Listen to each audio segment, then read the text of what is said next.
Please welcome the 46th President of the United States of America, Joe Biden. John, how are you? Please, sit down.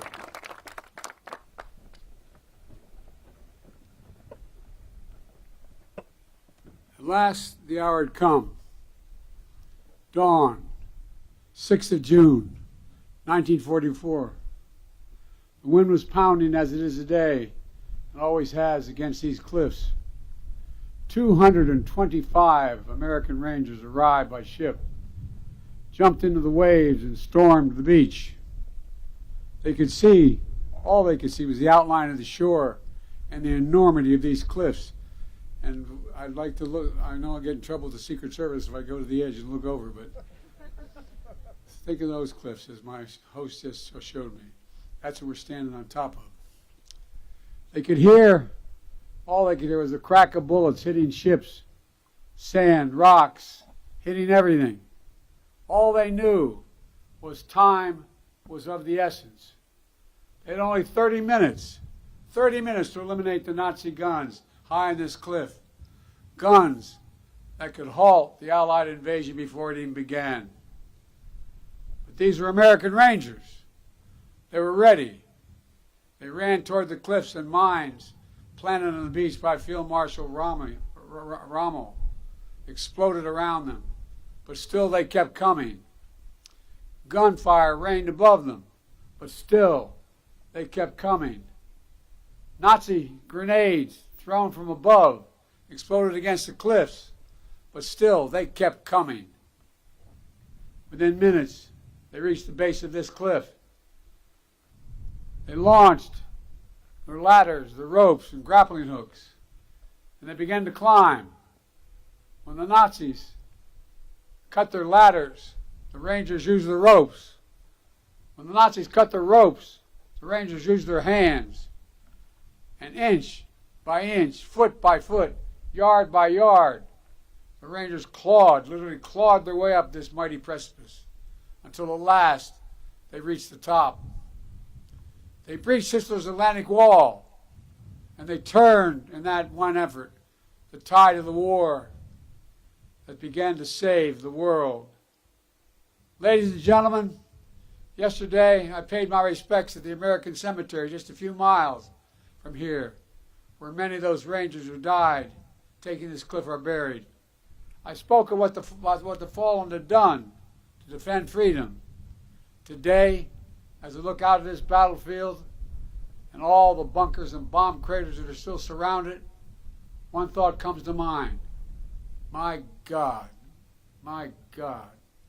how did they do it? How were these Americans willing to risk everything, dare everything, and give everything? There were Americans like Sergeant Leonard Lommel from New Jersey. He was one of the first Rangers to jump off his ship and run toward the cliff. He almost was shot right above the hip initially, and wasn't sure, but he was. He kept going. At one point, he was scaling the cliff. Another Ranger yelled, "I'm not sure I can make it." And Lommel yelled back with every ounce of strength he had in him, "You've got to hold on." And he did, and they did. Americans like Sergeant Tom Ruggiero from Massachusetts. A German shell hit his boat as he was approaching the shore. Everything exploded. The sergeant was knocked into the freezing water, and as he told it, he began to utter a prayer. "Dear God, don't let me drown. I want to get in and do what I'm here and supposed to do." Americans like Colonel James Rudder, Texas. When the military asked for a battalion for this daring mission, he raised his hand and said, "My Rangers can do the job." He knew their capacity. He knew the strength of their character. A few days after they scaled this cliff, he wrote a condolence letter to a mother of one of the Rangers who gave his life here. And that letter said, "A country must be great to call for the sacrifice of such men. Country must be great to call for the sacrifice of such men." And Americans like John Wardell from New Jersey. John is here. John We love you, man. Thank you for all you've done.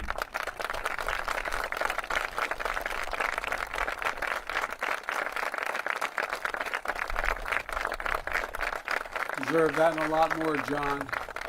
Just 18 years old, he deployed to this cliff to replace the surviving Rangers on that D-Day invasion. He would go on to fight across France and Germany. In early December 1944, during one of those battles, shrapnel pierced his skull. But by Christmas, he was back, fighting with his unit. And here's what he said about what the notes he kept at that time. He said, knowing that my buddies and I always looked out for one another. That's why he came back. That's why he fought so hard to get back. He always looked out, and his buddies looked out for one another. When we talk about democracy, American democracy, we often talk about the ideals of life, liberty, pursuit of happiness. What we don't talk about is how hard it is.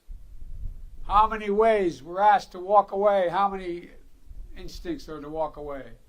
The most natural instinct is to walk away, to be selfish, to force our will upon others, to seize power, never give up. American democracy asks the hardest of things, to believe that we're part of something bigger than ourselves. So democracy begins with each of us. It begins when one person decides there's something more important than themselves. When they decide the person they're serving alongside of is someone to look after. When they decide the mission matters more than their life. When they decide that their country matters more than they do. That's what the Rangers at Pointe du Hoc did. That's what they decided. That's what every soldier and every Marine who stormed this beaches decided. A feared dictator had conquered a continent, had finally met his match. Because of them, the war turned. They stood against Hitler's aggression.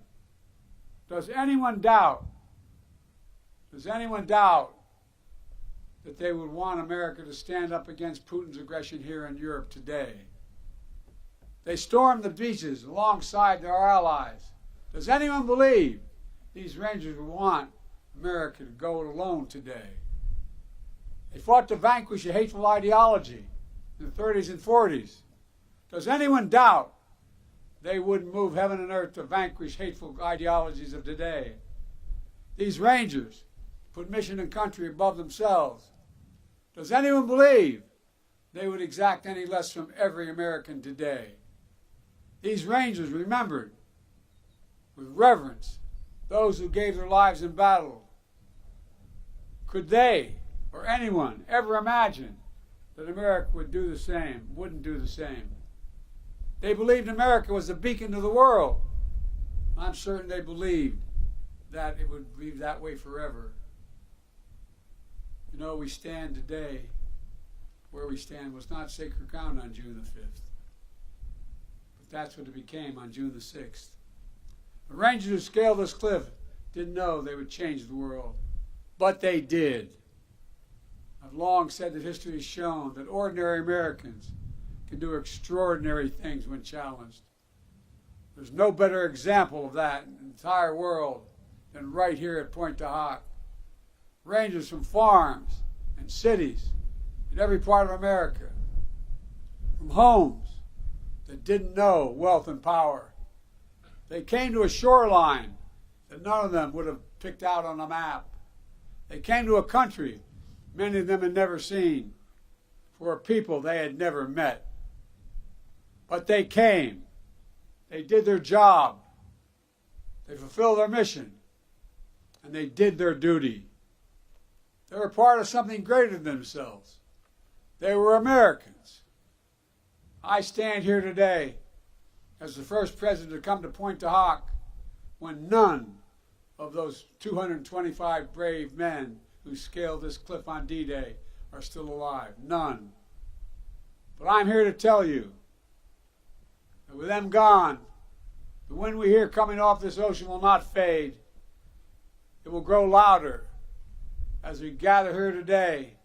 It's not just to honor those who showed such remarkable bravery on that day, June 6, 1944.